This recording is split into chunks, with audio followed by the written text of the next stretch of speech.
Assalomu alaykum, hurmatli kuzatuvchilar. Bugun sizlar bilan gaplashadigan mavzuimiz basseyn ximikatlari bo'ladi. Bu mavzu basseynni dorilarga oid va qanaqa holatda solishligini tushuntirib o'taman. Birinchi o'rinda bizaga basseynimiz uchun tester kerak bo'ladi. pH-, flokulant, algitsid, bakteritsid, 3 v 1, 2 v 1 va bu yoqda antimineral bor. Bularning hammasini ketma-ketlik tushuntirib o'taman. Suvni normasi, basseyn normasi 7.2-7.4 pH normasi bo'ladi. Bizda O'zbekiston hududida doim hamma joyda 8 dan baland yuradi. Shuni hisobiga tester kerak bo'ladi. Shu norma bo'yicha mana shu pH minusi solinadi.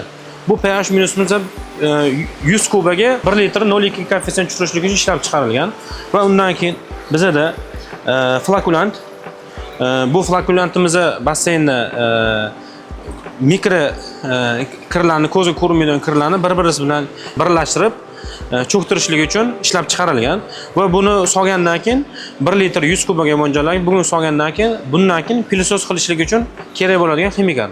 Buni xalq tilida oq suv deyiladi. O'zi nomi flokulant. Undan keyin bu yoqda algitsidimiz. Bu algitsidimiz o'sha basseynda shilimshiq, plesing deyiladi. Shu plesing uchun ishlab chiqarilgan vosita. Bu ham 1 litr 100 kubaga mo'ljallangan.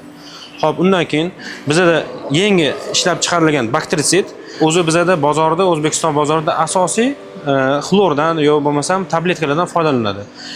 Bu oqibatida dori solingandan, basseynga dori solingandan keyin ko'z achishi, yoqimsiz hidlar bo'ladi. Shularni bizani mijozlarimiz ko'p savol berishgan. Shuni o'rniga nima bor degan. Shuni o'rniga biz bakteritsid maslahat beramiz. Bu bakteritsidimiz pH normasiga qaramaydi. Misol uchun pH normangiz 8.4, 8.2 bo'lsa ham, buni solsanglar, buni o'zi quvvati 100% ta'sir qilaveradi. Lekin xlor soladigan bo'lsanglar, xlor ta'sir qilishligi foiz juda ham past bo'lib ketadi.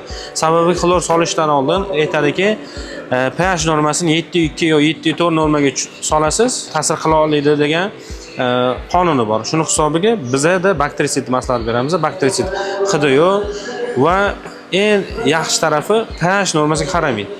Ko'pchilik tester ishlatishni bilmaydi. Shuni hisobiga mana bu dorini solinadigan bo'lsa, ta'sir qilaveradi. 1 litr 100 kubaga mo'ljallangan bu ham.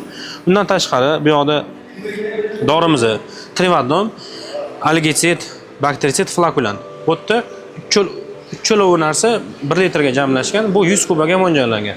Ya'ni bir mijoz uyga kelib, xohlagan payt shuni solib, ko'p mehnatsiz shuni solsa, basseynda mikrob o'ladi va kirlar cho'kadi va shu plesing ham yo'q bo'ladi. Bu juda ham qulay. Va Intex basseynlarga maslahat beriladi. Asosiy filtr yo'q basseynlarda shuni solinsa, srazi bir 5-6 soat ichida effekti bo'ladi. Keyingisi 2 2 algitsid, bakteritsid. Bu esa bu ham o'sha mehnat kamaytirishlik uchun va juda ham qulay. Bakteritsid, algitsid bu ham o'sha basseynni kirlarni yo'q qilishlik uchun, o'ldirishlik uchun, mikroblarni va plesinglarni o'ldirishlik uchun ishlab chiqarilgan, yo'q qilishlik uchun. Va bu yoqda antimineral. Ko'p basseynlarda pH normasini tushunmaganligini hisobiga yo bo'lmasam suvni tushirganlardan keyin kir hosil bo'ladi. Mayolikan chetlarida antimineral bo'ladi, mineral hosil bo'ladi. Shu mineralni yo'q qilishlik uchun ishlab chiqarilgan antimineral. Bu hozir bizda xalqda asosiy kislota rivojlangan. Bu antimineral, kislotadan ozgina quvvati pastroq va hidi yo'q bu narsani. Juda ham qulay. Sizlarga bergan ma'lumotimiz qiziq bo'lgan bo'lsa, bizani kuzatishda davom etinglar va bizlar bilan bog'lanmoqchi bo'lsangiz, quyidagi raqamlar orqali bog'lansanglar bo'ladi.